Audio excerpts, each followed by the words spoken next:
সাল 1814। দুজন নাবিক নৌকায় করে তাদের জাহাজের অসুস্থ ক্যাপ্টেনকে এক নির্জন দ্বীপের দিকে নিয়ে যাচ্ছে। এটা সেই এলবা দ্বীপ যেখানে ব্রিটিশ সৈন্যরা যুদ্ধে জয়লাভ করে নেপোলিয়ন বোনাপার্টকে নির্বাসনে পাঠিয়েছিল। তাদের ভয় ছিল নেপোলিয়নের সমর্থকরা অবশ্যই তাকে ছাড়িয়ে নেওয়ার চেষ্টা করবে। তাই সৈন্যদের কঠোর নির্দেশ দেওয়া হয়েছিল যে কোনো অচেনা ব্যক্তি যদি দ্বীপের আশেপাশেও দেখা যায় তাহলে তাকে সঙ্গে সঙ্গে গুলি করে মেরে ফেলা হবে। ক্যাপ্টেনের শারীরিক অবস্থা খুবই খারাপ, আর চিকিৎসার খোঁজেই তারা এই দ্বীপে এসেছে। নৌকা তীরে পৌঁছানোর পর এডমান্ড এবং তার ঘনিষ্ঠ বন্ধু ফার্নান্ড নৌকা থেকে নামে। দ্বীপে তারা কিছু ব্রিটিশ সৈন্যকে দেখতে পায়। এডমান্ড তাদের দৃষ্টি আকর্ষণ করার জন্য আকাশে গুলি চালায়, কিন্তু এতে সৈন্যদের মনে হয় তারা দুজন নেপোলিয়নকে মুক্ত করতে এসেছে। এরপর সৈন্যরা তাদের উপর আক্রমণ করে। এডমান্ড এবং ফার্নান্ডো সাহসের সঙ্গে সেই আক্রমণের জবাব দেয়। ঠিক তখনই নেপোলিয়ন সেখানে আসে। সে ব্রিটিশ সৈন্যদের বলে, তোমরা চাইলে এদের মেরে ফেলতে পারো, কিন্তু এরা আমার লোক নয়। এরপর সে এডমান্ড এবং ফার্নান্ডের কাছে জিজ্ঞেস করে তারা এই দ্বীপে কেন এসেছে। তারা দুজন তাদের ক্যাপ্টেনের অসুস্থতার কথা জানায়। তখন নেপোলিয়ন সৈন্যদের অনুরোধ করে যেন তার ডাক্তার দিয়ে ক্যাপ্টেনের চিকিৎসা করানো হয়। কিছু তদন্তের পর সৈন্যরা চিকিৎসার অনুমতি দেয়। রাতে এডমান্ড এবং ফার্নান্ড যখন নিজেদের ঘরে কথা বলছিল, ঠিক তখনই নেপোলিয়ন তাদের ঘরে আসে এবং এডমান্ডকে সঙ্গে নিয়ে হাঁটতে বেরোয়। নেপোলিয়ন এডমান্ডের তার ক্যাপ্টেনের প্রতি শ্রদ্ধার অনেক প্রশংসা করে। এরপর সে এডমান্ডকে একটি চিঠি দেয় এবং দ্বীপ ছাড়ার সময় সেটি সঙ্গে নিয়ে যেতে বলে। প্রথমে এডমান্ড রাজি হয় না, কিন্তু নেপোলিয়ন এটিকে তাদের জন্য দেওয়া মেডিকেল ফেসিলিটির মূল্য হিসেবে উপস্থাপন করলে এডমান্ড রাজি হয়ে যায়। নেপোলিয়ন তাকে জানায় ক্ল্যারিয়ন নামের একজন ব্যক্তি নিজেই তার কাছ থেকে এই চিঠি সংগ্রহ করবে। এরপর সে তাকে সতর্ক করে বলে এই চিঠির ব্যাপারে যেন কাউকে কিছু জানানো না হয়, এমনকি ফার্নান্ডকেও নয়। কিন্তু ফার্নান্ড ইতিমধ্যেই নেপোলিয়নকে এডমান্ডের হাতে চিঠি দিতে দেখে ফেলেছিল। ঘরে ফেরার পর ফার্নান্ড এডমান্ডকে জিজ্ঞেস করে নেপোলিয়ন তাকে কি বলছিল, কিন্তু এডমান্ড মিথ্যে বলে বিষয়টি এড়িয়ে যায়। পরদিন সকালে নেপোলিয়ন তাদের ঘরে এসে জানায় তাদের ক্যাপ্টেন মারা গেছেন। এই খবর শুনে তারা দুজন নিজেদের জাহাজে ফিরে যায়। নিজেদের শহরে ফেরার পর জাহাজের এক সিনিয়র কর্মচারী ড্যাংলার্স জাহাজের মালিককে ক্যাপ্টেনের মৃত্যুর খবর দেয়। এর সঙ্গে সে আরও বলে তার নিষেধ করা সত্ত্বেও এডমান্ড ক্যাপ্টেনকে সেই বিপজ্জনক দ্বীপে নিয়ে গিয়েছিল। কিন্তু পুরো ঘটনা শোনার পর জাহাজের মালিক এডমান্ডের ক্যাপ্টেনের প্রতি বিশ্বস্ততা দেখে তাকে চাকরি থেকে বের না করে বরং নতুন ক্যাপ্টেন হিসেবে নিয়োগ দেয়। এতে ড্যাংলার্স ভীষণ রেগে যায়, কারণ সে ভেবেছিল পরবর্তী ক্যাপ্টেন তাকেই বানানো হবে। রাগে সে সেখান থেকে চলে যায়। এরপর এডমান্ডও তার গার্লফ্রেন্ডের সঙ্গে দেখা করতে চলে যায়। তার চলে যাওয়ার পর সেখানে এক বৃদ্ধ লোক আসে। এই ব্যক্তি আর কেউ নয়, নেপোলিয়নের সমর্থক ক্ল্যারিয়ন, যে এডমান্ডের কাছ থেকে সেই চিঠি নিতে এসেছিল। কিন্তু এডমান্ড আগেই চলে যাওয়ায় তাদের দেখা হয় না। পরের দৃশ্যে ফার্নান্ডকে এডমান্ডের গার্লফ্রেন্ড মার্সিডিসের সঙ্গে বসে থাকতে দেখা যায়। আসলে এডমান্ড, ফার্নান্ড এবং মার্সিডিস ছোটবেলা থেকেই বন্ধু ছিল। ফার্নান্ডো মার্সিডিসকে ভালোবাসে, কিন্তু মার্সিডিস ভালোবাসে এডমান্ডকে। ঠিক তখন এডমান্ড সেখানে আসে। সে মার্সিডিসকে জানায় যে তাকে জাহাজের ক্যাপ্টেন বানানো হয়েছে, আর এখন তারা বিয়ে করতে পারবে।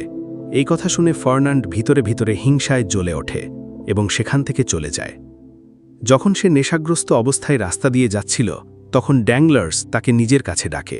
যেহেতু এডমান্ডের কারণে ড্যাংলার্সের ক্যাপ্টেন হওয়ার স্বপ্ন ভেঙে গিয়েছিল, সেও এডমান্ডকে ঘৃণা করত। কথার মাঝেই ফার্নান্ড তাকে নেপোলিয়নের দেওয়া চিঠির ব্যাপারে জানায়। পরের দৃশ্যে এডমান্ডকে মার্সিডিস এবং তার বাবার সঙ্গে বাড়িতে দেখা যায়। ঠিক তখন কিছু সৈন্য সেখানে আসে এবং তাকে গ্রেপ্তার করে নিয়ে যায়। তারা তাকে ম্যাজিস্ট্রেটের সামনে হাজির করে। ম্যাজিস্ট্রেট তাকে নেপোলিয়নের সঙ্গে তার সাক্ষাতের ব্যাপারে জিজ্ঞাসা করে। এডমান্ড তাকে সব সত্যি কথা খুলে বলে। সে নেপোলিয়নের দেওয়া চিঠিটিও তাকে দেখায়। সেই চিঠিতে নেপোলিয়নের পালিয়ে যাওয়ার পরিকল্পনা লেখা ছিল। নিজেকে নির্দোষ প্রমাণ করতে এডমান্ড ম্যাজিস্ট্রেটকে বলে নেপোলিয়ন তাকে বিশ্বাস করিয়েছিল যে চিঠিতে কোনো খারাপ বিষয় লেখা নেই। এডমান্ড পড়তে বা লিখতে জানত না, তাই সে কখনও চিঠিটি খুলেও দেখেনি। নেপোলিয়ন তাকে বলেছিল এক ব্যক্তি এসে তার কাছ থেকে চিঠিটি নিয়ে যাবে, কিন্তু এখনও পর্যন্ত কেউই তার কাছে আসেনি। ম্যাজিস্ট্রেট এডমান্ডের মধ্যে সততার আভাস পায়, তাই সে তাকে চলে যেতে বলে। কিন্তু এডমান্ড যখন বেরিয়ে যাচ্ছিল, ঠিক তখনই ম্যাজিস্ট্রেট তাকে সেই ব্যক্তির নাম জিজ্ঞাসা করে যে চিঠি নিতে আসার কথা ছিল। এডমান্ড বলে তার নাম ছিল ক্ল্যারিয়ন। এই নাম শোনার সঙ্গে সঙ্গে ম্যাজিস্ট্রেটের মুখের রং উড়ে যায়। সে এডমান্ডকে জিজ্ঞাসা করে এই নামের কথা সে আর কাকে বলেছে। এডমান্ড জানায় সে কাউকেই এ ব্যাপারে কিছু বলেনি। এটা শোনার পর ম্যাজিস্ট্রেট চিঠিটা আগুনে পুড়িয়ে দেয়। এরপর সে বলে তার কারণে এডমান্ডকে অনেক কষ্ট পেতে হয়েছে। ক্ষমা চাওয়ার জন্য সে এডমন্ডকে বাড়ি ফেরার জন্য একটি গাড়ি দেয়, কিন্তু এডমন্ডের সঙ্গে বিশ্বাসঘাতকতা করা হয়। যেই এডমন্ড গাড়িতে ওঠে, সৈন্যরা গাড়িটি তালাবদ্ধ করে দেয় এবং সমুদ্রের ধারে নিয়ে গিয়ে থামায়। তখন জানা যায় তারা তাকে একটি কারাগারে পাঠাতে চলেছে। এটা বুঝতে পেরে এডমন্ড সৈন্যদের হাত থেকে নিজেকে মুক্ত করে ফেলে এবং সাহায্যের আশায় সরাসরি তার বন্ধু ফার্নান্ডের বাড়িতে যায়। সে ফার্নান্ডকে পুরো ঘটনাটি খুলে বলে। ফার্নান্ড সাহায্য করার ভান করে তাকে বাড়ির ভিতরে নিয়ে যায়। এরপর সেখানে রাখা একটি তলোয়ার এডমন্ডের দিকে তাক করে ধরে। সে জানায় চিঠির ব্যাপারে সে আগেই জানত, আর তিনি ড্যাংলার্সের সঙ্গে মিলে ম্যাজিস্ট্রেটকে সব তথ্য দিয়েছিল। নিজেকে বাঁচানোর জন্য এডমন্ড সেখান থেকে একটি তলোয়ার তুলে নেয়, কিন্তু তলোয়ার চালানো না জানার কারণে ফার্নান্ড খুব সহজেই তাকে কাবু করে ফেলে এবং সৈন্যদের হাতে তুলে দেয়। পরের দৃশ্যে ম্যাজিস্ট্রেটকে তার বাড়িতে দেখানো হয়। এখানেই জানা যায় নেপোলিয়নের সমর্থক ক্ল্যারিয়ান আসলে তার বাবা। ম্যাজিস্ট্রেটকে সম্প্রতি এই পদে নিয়োগ করা হয়েছিল। যদি তার বাবার নাম এই ঘটনার সঙ্গে জড়িয়ে পড়ত, তাহলে তার চাকরি চলে যেত। এই ভয় থেকেই সে চিঠিটি পুড়িয়ে দেয় এবং একমাত্র সাক্ষী এডমন্ডকে বন্দী করে রাখে। সে তার বাবাকে নেপোলিয়নের সমর্থন করতে বারণ করে, কিন্তু তিনি রাজি হন না। অন্যদিকে সৈন্যরা এডমন্ডকে শত শত বছরের পুরনো এক কারাগারে নিয়ে যায়। এডমন্ড সেখানে জেলারকে বলে যে সে নির্দোষ। জবাবে জেলার তাকে বলে সে আগেই জানে এডমন্ড নির্দোষ, কারণ এই কারাগারে শুধুমাত্র সেই সব বন্দীদের আনা হয় যারা ক্ষমতাবান লোকদের জন্য বিপজ্জনক। এরপর সেই নিষ্ঠুর জেলার এডমন্ডের পিঠে চাবুক মারতে শুরু করে। সে জানায় বছরে একবার সে তার প্রতিটি বন্দীকে এই চাবুক দিয়ে মারধর করায়। অন্যদিকে শহরে ফার্নান্ড মার্সিডিজকে নিয়ে ম্যাজিস্ট্রেটের কাছে যায়। ফার্নান্ড সবার সামনে ভান করে যেন এডমন্ডকে মুক্ত করার জন্য খুবই আগ্রহী, কিন্তু ম্যাজিস্ট্রেট তাদের বলে সে কোনো সাহায্য করতে পারবে না, কারণ এডমন্ড নাকি সৈন্যদের কাছ থেকে পালানোর সময় এক সৈন্যকে হত্যা করেছিল। এই অপরাধের জন্য তার শুধু মৃত্যুদণ্ডই হতে পারে। কিছুদিন পর মার্সিডিজকে জানানো হয় যে এডমন্ডকে ফাঁসি দেওয়া হয়েছে। এভাবেই একটি বছর কেটে যায়। জেলার আবার এডমন্ডের সেলে এসে তাকে চাবুক মারতে থাকে। এ সময় এডমন্ড প্রায় সম্পূর্ণভাবে ভেঙে পড়ে। একদিন এডমন্ড যখন নিজের সেলে ছিল, তখন হঠাৎ সেলের মেঝে নিজে থেকেই ভাঙতে শুরু করে, আর মাটির নিচ থেকে এক বৃদ্ধ মানুষ এডমন্ডের সেলের ভিতরে উঠে আসে। সেই বৃদ্ধ নিজেকে একজন প্রিস্ট বলে পরিচয় দেয়। তিনি এডমন্ডকে জানান তিনি গত 11 বছর ধরে এই কারাগারে বন্দী, আর গত 5 বছর ধরে তিনি এখান থেকে পালানোর জন্য একটি সুড়ঙ্গ খুঁজছিলেন, কিন্তু ভুল দিকে সুড়ঙ্গ খোঁড়ার কারণে বাইরে যাওয়ার বদলে তিনি এডমন্ডের সেলে চলে এসেছেন। তাদের মধ্যে কিছু কথা হয়। এরপর সেই বৃদ্ধ এডমন্ডকে নিজের সেলে নিয়ে যায়।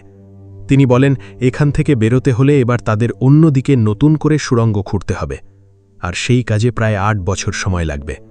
এডমন্ড তাকে একটা শর্তে সাহায্য করার আশ্বাস দেয়, বলে তাকে লিখতে পড়তে শেখাতে হবে। প্রিস্ট রাজি হয়ে যায়। এই সময়ের মধ্যে তিনি এডমন্ডকে বিজ্ঞান, গণিত, দর্শনের মতো বিভিন্ন বিষয় শেখানোর প্রতিশ্রুতি দেন। এভাবেই দিন কেটে যেতে থাকে। একদিন সুড়ঙ্গ খোঁড়ার সময় প্রিস্ট তাকে নিজের অতীতের গল্প শোনায়। তিনি আগে নেপোলিয়নের সেনাবাহিনীতে ছিলেন, পরে তাকে স্পাডা নামের এক ধনী ব্যক্তির ব্যক্তিগত সেক্রেটারি হিসাবে পাঠানো হয়। 2 বছর পর স্পাডা মারা যায়। তার মৃত্যুর পর চারিদিকে গুজব ছড়িয়ে পড়ে যে স্পাডার কাছে বিশাল এক গুপ্তধন ছিল। নেপোলিয়নের নজরও সেই গুপ্তধনের উপর পড়ে।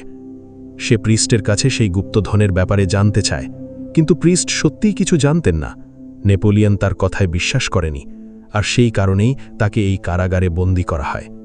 প্রিস্ট আগে সৈন্য ছিল শুনে এডমন্ড তাকে তলোয়ার চালানো শেখানোর অনুরোধ করে। প্রিস্ট তাকে তলোয়ার চালানো শেখাতে শুরু করে। একদিন এডমন্ড ভাবছিল ম্যাজিস্ট্রেট তার সঙ্গে এমন কেন করল। সে জানত ম্যাজিস্ট্রেটের বাবা নেপোলিয়নের সেনাবাহিনীতে একজন কর্নেল ছিলেন। এ থেকেই সে বুঝতে পারে ক্লারিয়ান আসলে ম্যাজিস্ট্রেটের বাবার নাম, আর তখনই পুরো রহস্য তার কাছে পরিষ্কার হয়ে যায়। পরের দিন প্রতিদিনের মতো যখন প্রিস্ট সুড়ঙ্গ খুঁড়ছিল, তখন হঠাৎ বড় বড় পাথর তার উপর ভেঙে পড়ে। নিজের শেষ সময় এসে যাওয়া বুঝতে পেরে প্রিস্ট এডমন্ডকে বলে সে এতদিন তার সঙ্গে মিথ্যে কথা বলেছিল।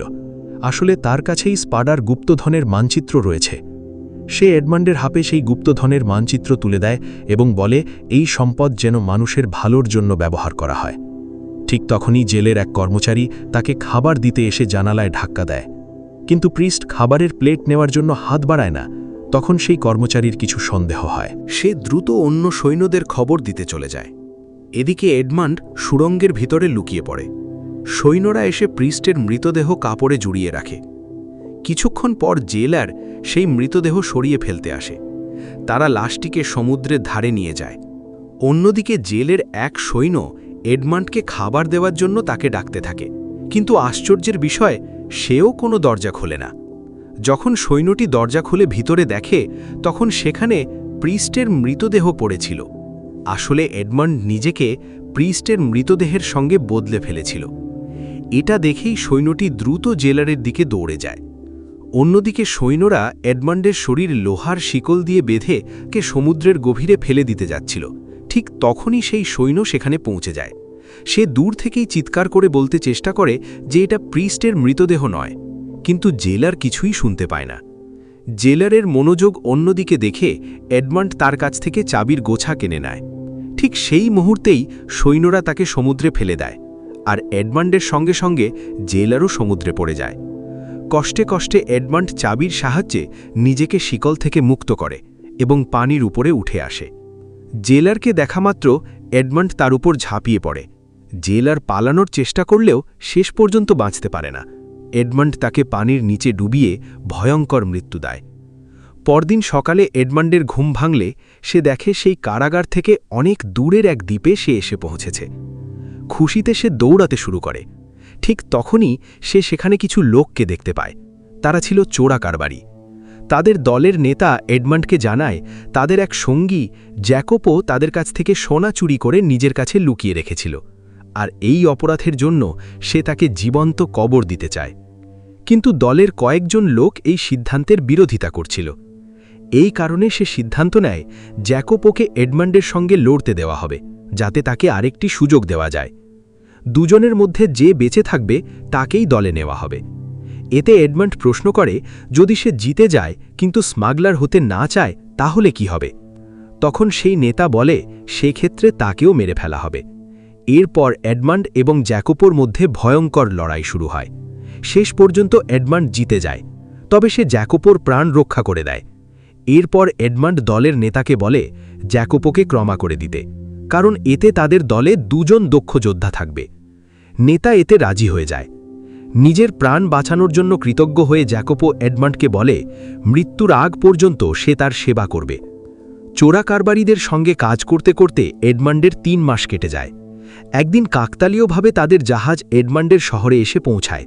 এডমান্ড দলের নেতার কাছ থেকে বিদায় নিয়ে নিজের শহরে পা রাখে। জ্যাকোপোও তার সঙ্গে ছিল।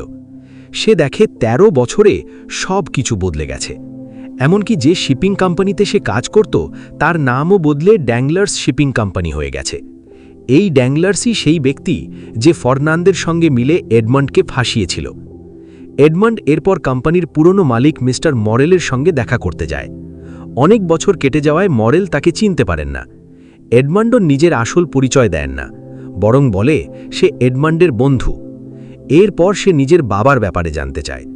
মরেলের মতে এডমান্ডের বিরুদ্ধে রাষ্ট্রদ্রোহের অভিযোগ শোনার পর তার বাবা আত্মহত্যা করেছিলেন।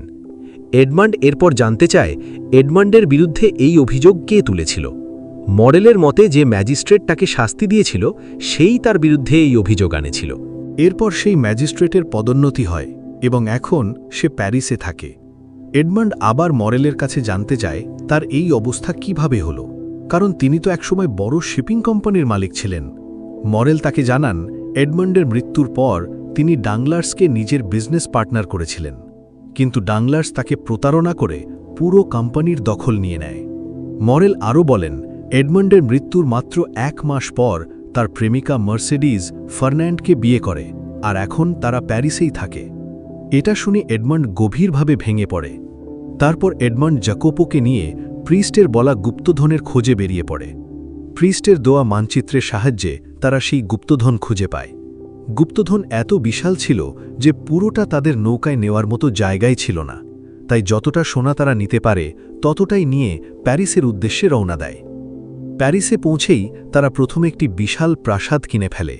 এরপর এডমান্ড নিজের নতুন পরিচয় দেয়, the count of Monte Christo. তারপর তারা একটি জমকালা পার্টির আয়োজন করে, যেখানে তারা শহরের সব নামকরা ব্যক্তিদের আমন্ত্রণ জানায়। সেই অতিথিদের মধ্যে ফার্নান্ড এবং ম্যাজিস্ট্রেটও ছিল। তবে কাজের কারণে ফার্নান্ড সেই পার্টিতে আসতে পারে না। ম্যাজিস্ট্রেট এবং অন্য অতিথিরা এডমন্ডকে দেখে ভীষণভাবে মুগ্ধ হয়। এদিকে জাকোপো ফার্নান্ড সম্পর্কে কিছু খোঁজখবর নিয়ে জানতে পারে যে ফার্নান্ড কাসিনোতে প্রচুর টাকা হেরেছে। এছাড়াও তার মাথায় ব্যাংকের বিশাল ঋণ রয়েছে। এরপর এডমন্ড সেই ব্যাংকটিই কিনে নেয় এবং ফার্নান্ডের ওপর ঋণ শোধ করার চাপ বাড়াতে বলে। শুধু তাই নয়, ফার্নান্ড যেসব শিপিং কোম্পানির সঙ্গে কাজ করত, এডমন্ড তাদের সবাইকে ফার্নান্ডের সঙ্গে সব কন্ট্রাক্ট ভেঙে ফেলতে বলে, যাতে শেষ পর্যন্ত ফার্নান্ড সাহায্যের জন্য ডাংলার্সের কাছেই যায়। আর ঠিক সেটাই হয়। জাকোপো এডমন্ডকে জানায় যে ফার্নান্ডের অ্যালবার্ট নামে একটি ছেলে আছে। একদিন অ্যালবার্ট যখন তার বন্ধুদের সঙ্গে আনন্দ করছিল, তখন এডমন্ড তাকে অপহরণ করায়। এরপর সে নিজেই অ্যালবার্টের প্রাণ বাঁচানোর নাটক করে। তারপর এডমন্ড অ্যালবার্টকে নিজের বাড়িতে খাবারের জন্য আমন্ত্রণ জানায়। এডমন্ডের আতিথেয়তায় অ্যালবার্ট খুবই খুশি হয়ে যায় এবং তাকেও নিজের বাড়িতে আমন্ত্রণ করে। আর এটাই তো এডমন্ড চাইছিল। খাবার সময় এডমন্ড ইচ্ছাকৃতভাবে অ্যালবার্টের সামনে গুপ্তধনের কথা তোলে। এটা ছিল তার পরবর্তী পরিকল্পনার অংশ। অ্যালবার্টের জন্মদিনে এডমন্ড তাদের বাড়িতে যায়। তার চেহারা পুরো বদলে যাওয়ায় ফার্নান্ড তাকে চিনতে পারে না, কিন্তু মার্সেডিস তাকে দেখে এডমন্ডের কথা মনে করতে শুরু করে। সেই পার্টিতে ম্যাজিস্ট্রেটও উপস্থিত ছিল।